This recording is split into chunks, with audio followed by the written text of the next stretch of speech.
people who love them. Hello, this is The Thing About Cars, coming to you from beautiful Atlanta, Georgia, recording as always in Strongbox West. Around the table we've got Becca, Bronny, Ben, and I'm Mickey. We also have guests. Ronnie Klein, Mike McCracken. Good to see you guys again. We were talking just a second ago, about trivia, about how much content out there in the world of car trivia, and Becca mentioned the car from what movie? from Christine. Okay, and what is it? It's a 1958 Plymouth Fury. And people always think it's a Fury Sport, or a Sport Fury. Mm-hmm. I should flop that the other Or Cadillac. Or Cadillac. Yes. Yeah. But it's none of those. It's a just plain old 57 Fury. It was before the Furies were sports. Yeah, she's just a plain old Fury. But you say you've gotten into arguments online about this? Yes, I have. It's strange how often you would come across that kind of trivia question.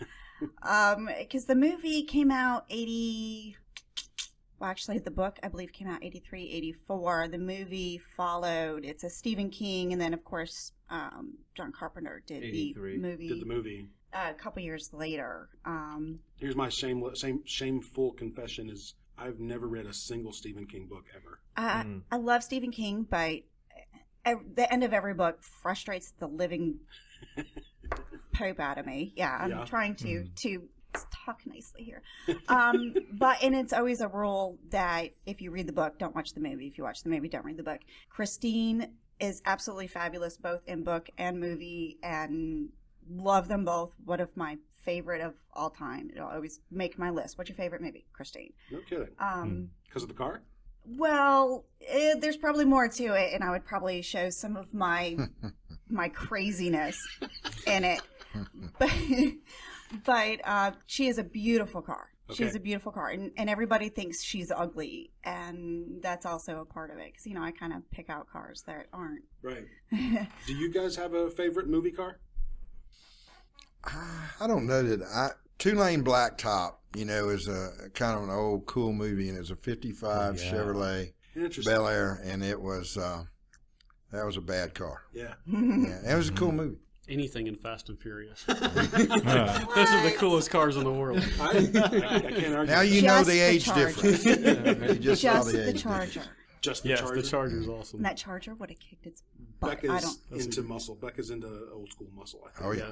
That's the top of the muscle. What about Just you guys? don't let my Jeep Liberty give, I have a guess. Should we put money on Ben's guess? What Ben would say is his favorite movie car? Definitely something from James Bond. Yes. That's my guess, yes. Or Back to the Future, something like that. No, that makes my list. I have a thing about DeLoreans. Yeah. They are DeLoreans are cool. So I'm guessing it's the Esprit from The Spy Who Loved Me. Oh, there's some good alphas in those movies, though. Not are you going for the. He said it. Ben, is that true? Yeah, pretty much. I mean, I don't pick favorites a lot, but that's up there. It's got to be, yeah. Which, I don't know if I can launch into this from that. I have a trivia question. Okay. And this is having to do with the James Bond cars.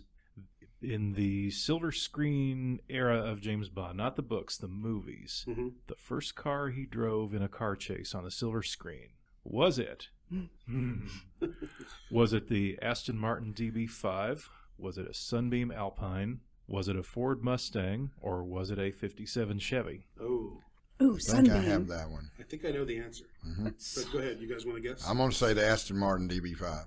I'm going with a Sunbeam. Yeah, that's what I was going to pick too, Sunbeam. That is correct. The Yeah. Sunbeam. Oh, I got one. Wait, my smart aleckness got that. It was in. There you go. It was in Dr. No, and it was actually a rental car that he got from the airport in Jamaica. There's a scene that says, "Mr. Bond, your car is ready." Yeah. And it was in a chase with I believe it was a 38 Buick hearse. It wasn't much of a chase, if I remember correctly. It was kind of cheesy because it was on a dirt road, and they edited in all the squealing tires sounds, despite that. And the Buick eventually, or the hearse, well, I think it was a Buick, I'm not sure, but the hearse eventually topples down a hill. There's a part where Bond's little Sunbeam slips underneath a crane boom on a truck or something. But those other... This was a little bit of a trick question because, of course, the Aston Martin's what he's most famous for, but that didn't come in until Goldfinger. And I think that's the only movie it really appears in the classic Bond era. Right, that's right. It didn't get brought out again until Daniel Craig, and then it was just kind of a prop at that point. They blew it up. Right. The Mustang appears in several Bond films. Thunderball, Diamonds Are Forever, and I think Goldfinger as well. But Ford has this weird relationship with... Yes, they've been in a lot of the productions. The 57 Chevy was in Dr. No as well, and that actually has the distinction of being the first car he drives on screen. Before he even gets the Sunbeam from the airport, some guys capture him in a 57 Chevy convertible, and he beats them and drives it away. Interesting. Okay, so let's jump into we started that talking about Plymouths, right? Oh yes. Yeah, and I could have gone another way with that too. Another car trivia that people don't get. Go for it. The Bullet Mustang. Okay. What type of Mustang was the Bullet Mustang, and also what was the color? The color is strangely argued about. As in the name of the color. Yes. I mean, everybody wants to say hunter green, but I'm not. I remember that it is green. It's not black. Right. And I believe that the Bullet Mustang was a '68 fastback that was transformed in. It became the Bullet, and Ford started producing it. Yeah. I might be wrong. It might not be a '68 fastback. 68 or 67. People try to. Actually, I believe it's. Wow, now you're making me stop on the air. I was going to go totally for 68 there, and then I went brain fart.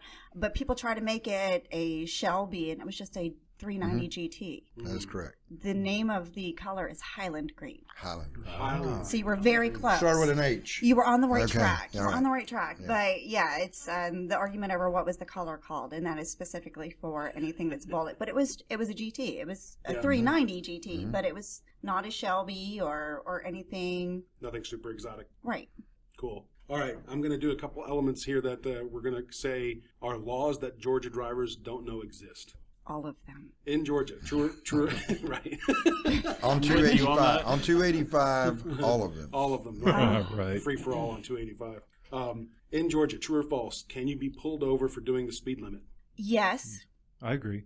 I would say yes. Yeah, Yeah, it is true. In 2014, Georgia passed what's called the slowpoke law, which a lot of people just don't know about. It requires drivers in the left lane on a Georgia highway, interstate, or expressway. It requires them to move over if a faster car approaches them. Slow drivers cannot linger in the left lane, even if they're doing the speed limit. That's one of the many ones I'm always griping about. There's also a law that, actually I would have to go back and check to see if this is still a law. It might be too old. It used to be that if it was raining, the speed limit was actually 10 miles below what was posted. I'm not sure if that's still around. I would have to go back and look. Yeah, we'll have to look that up. I don't think so. Yeah, I'm not sure. I mean, I think it's a relative drive with caution. Right. I know that ticket fines go up dramatically if you're clocked during wet weather than dry weather. Well, the other interesting thing is the clocking technology is kind of checkered and scattered in rain because water droplets will refract rays, and you suddenly don't have very accurate readings. Right. You still can get pulled over. There's certifications that police officers can achieve that allow them to just gauge your speed by looking, and then they can say, oh, you were going this fast. And because of that certification, you're kind of boned, which I think is a little bit nonsensical. I have a lot of issues with that. But they can also do, I forgot what the official term is, but they pretty much pace you, and they sneak up behind you. And, if you're a Georgia driver, you're probably not paying attention I anyway. think it's just called pacing. Always watch your six. Yeah. So if they'll stay behind you going whatever speed you're going, and they'll be like, yeah, my speedometer read 75 miles an hour, and you're in a 55, so you get a speeding ticket. Ronnie, we're halfway through the show today. What's in your garage? What's in Ronnie's garage? I'm trying to remember where we left off last time. I think we got rid of the Honda S2000, which thank God. I thought you liked it. I did, but 2 months to have the transmission rebuilt is just too insane. I only have one work bay available, and it was very discouraging to see all these other cars stacking up, waiting to get serviced. So we got that out finally. I guess you would call him landlord of my shop. He dropped off his QX56 because it had rod knock, and we had to replace the rod bearings. Oh. Which sounds, either intimidating or easy. It was a fairly easy job, except there's different grades of rod bearing to be installed on the engine. For the listeners that don't understand what rod bearings are, The very bottom of the engine is your crankshaft. What connects to the crankshaft is your connecting rods. What connects to the connecting rods are your pistons. Ultimately, it's what generates all of your power. It's a small moving mechanism. So that the connecting rod can spin on the crankshaft, there are these very thin metal bearings called rod bearings. And if you run your car low on oil, or if you spin the engine too fast, those bearings will wear out prematurely, and you'll end up with a knocking noise as the car runs. So that was kind of the case with this customer in particular. We went ahead and tore the engine apart from the bottom end. You take your oil pans off, you drain all the oil off, you take these rod caps off, and upon inspecting and trying to order the rod bearings, come to find that Nissan has color-coded rod bearings. In the sense that not a single rod bearing is the same throughout the entire engine. So if you have a V8, you have 2 rod bearings per cylinder. So that means you have 16 rod bearings that can be different grades or thicknesses or material compositions, which makes things really difficult because when the engine has 140,000 miles and is 12 years old, those little paint marks have a tendency to wear off. Mm-hmm. So I felt like I was Sherlock Holmes with a magnifying glass under like 4 different temperatures of light trying to figure out what color these rod bearings were, because almost all of them were either silver, like pure silver, or charred from oil burning in discoloration. But after, I think it took me 4 days of examining to figure out what each rod bearing was. Mm-hmm. I sent what I thought were good guesses to my parts professional over at Infinity of Roswell. Shouts to Randy Bischoff for hooking me up on that. Got the rod bearings in, took care of it, got that out, and then that gave me the opportunity to bring back in another stunt vehicle, which is a 2008 Dodge Charger with I think it's an RT, so it's a 5.7. I threw a Challenger SRT8 rear end in it, a full rear end assembly. I put in a pass-through stunt brake, which bypasses the ABS system and locks up the rear wheels only. So if you see cop cars or any car just swerving randomly in a movie, it's not because cars actually do that. It's because a stunt driver is behind the wheel and we are forcing the car to lock its rear wheels up and go at all kinds of ridiculous angles. Do not try to recreate this. It's kind of silly. Yeah, so we have that in the shop right now. All of a sudden, I'm thinking of Bollywood. Yeah. Oh my gosh, dude! Like, 3 paint job changes later, and 5 musical numbers later, the cars are finally driving to their loving destination on a hill. Wow. I feel like Mickey can relate to this far too. So we have that in there, which is great, and it took a lot of investigation and figuring out to do these kinds of things. There's a huge industry within the movie industry to figure out how to manipulate cars to do stunt work, and I've been learning from some of the greats in our local southeast region. So I finally finished all of that work, and as I started to drive the car out, the transmission decided to just poop on me, and now I can't get above 20 miles an hour. Which, yeah.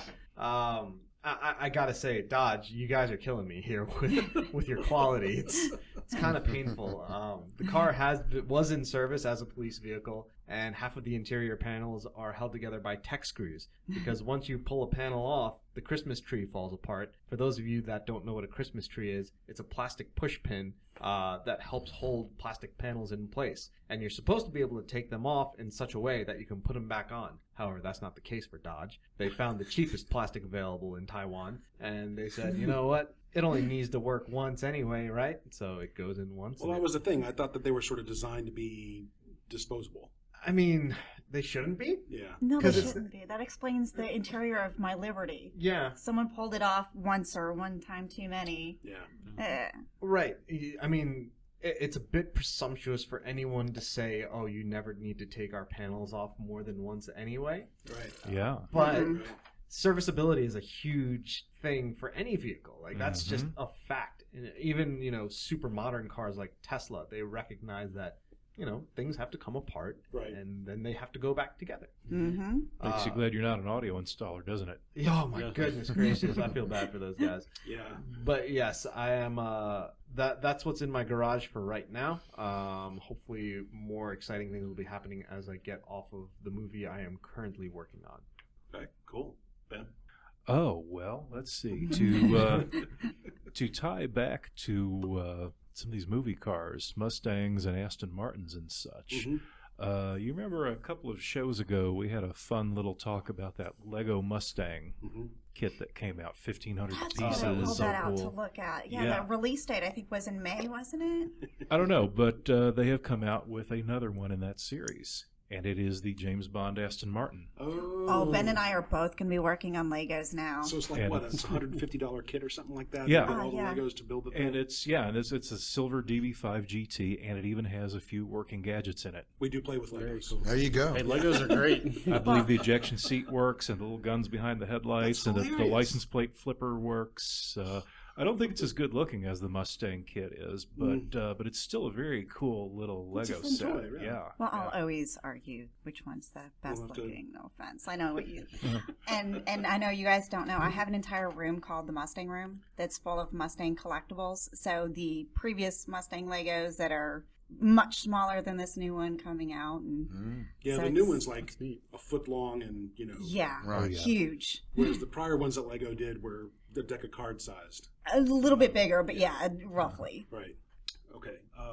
We're at 17 minutes now. What can we do in 3 more minutes? Well, you had only touched on one law.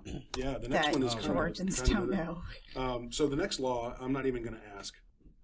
Just plain and simple, one law that a lot of people don't know is you must move over one lane, not just for police cars, but also for assistant vehicles and garbage trucks. Well, anything with a flashing light is how I have seen it read. Anything with a flashing light, you must slow down and or move over, preferably move over. I think that's a general rule of thumb. If it flashes, get out of the way. Exactly. Yeah. If there's a flashing light, move. Yeah. So a couple months ago, I had a flat tire on the side of 400, and nobody follows that law. I mean, you're sitting there and cars are flying by you 70, 80 miles an hour. Yeah. Nobody even thinks about you being on the side of the road. I don't know if I should give this as a heads up or not, because it's actually a decent time, but plenty of times, especially if there's a hero unit or another patrol car pulled over, there'll be another one up ahead to see how fast those cars are passing in the lane directly next to them. Sure. Oh, yeah. You know, sometimes I'll go home really late, and there's always a hero unit on the end of 675 right before it joins up with 75. And those guys just stand there with their lights on for hours on end.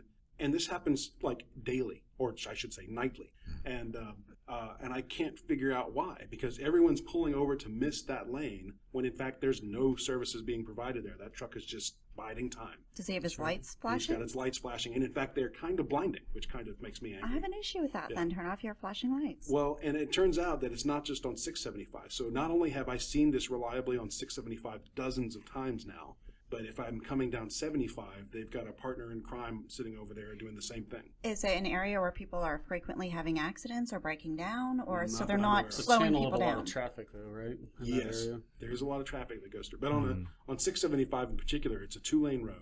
So he's sitting there on the side of a 2-lane interstate going southbound. Cramming people into one lane Cramming if they're people actually... into one lane. They're already going fast, and his lights are, like I said, they're simply blinding. So he's sitting in there eating Cheetos and just cracking up at you guys. Probably. Exactly. You know what that makes me think of? When I lived in Texas, there was one of those big downtown mix masters, where freeways come together next to the tall buildings, several freeways looping around, and of course it's always a traffic disaster. There used to be tow trucks who would just sit around that, just waiting. Well, and they right. always, I'm kind of glad they did. Ambulance chasers, sort of. But because somebody always Someone's crashed. going to need somebody. Yeah. Well, I mean, I don't want to sound too harsh on the hero folks. I mean, they are in fact heroes. They provide a valuable service to people. They do. Oh, definitely. But it does make me wonder. Late at night, in particular, it's like, okay, I don't begrudge someone just hanging out in their truck waiting. But maybe go get a cup of coffee instead of blinding everybody on the road instead, And, and turn the flashing lights off, because eventually, though, if they're not helping somebody, people are going to become numb to the flashing lights. Right. So don't do that. Have them on when you're actually doing something, so that people don't go, oh, that's just him again. Right. Someday he's going to have somebody there, and there's going to be a problem. Exactly. So on that note, we do love our hero guys, and we're going to wrap this episode. Please tell us again, gentlemen, when the next show is. April 20th. And it'll be where? At Riverstone Parkway in Canton. That's exit 20, I believe, or exit 19 or 20. And it is in front of the Belk's store You can't miss it. It's Wait. roped off. 2200 Riverstone Boulevard. Yes. 575? 575. Yeah. I'm on 92, and that's 7. So this is exit 19. I think I it's. didn't think it was that high up. No, I you thought can, it was You can actually get there off of thought it was 16 as 20. well. It is It's exit 20. Exit Yes. 20. He's Wow. right. So there are actually a number of exits that you can use to Right, find your way. okay. So, but I'm looking forward to the show. I know that a couple of us are It going to might try to not be let there you at least. rotate. And that is it. Please, if you guys are out there, if you're listening, thank you for being part of the Thing About Cars family. You can always reach us through our website, thethingaboutcars.com. We value your questions and your suggestions. You can also join our conversation that we have on our Facebook page. And I think that's it. Am I forgetting anything else, you guys? Good. Excellent. Be safe out there. We'll see you soon. Bye. Yeah.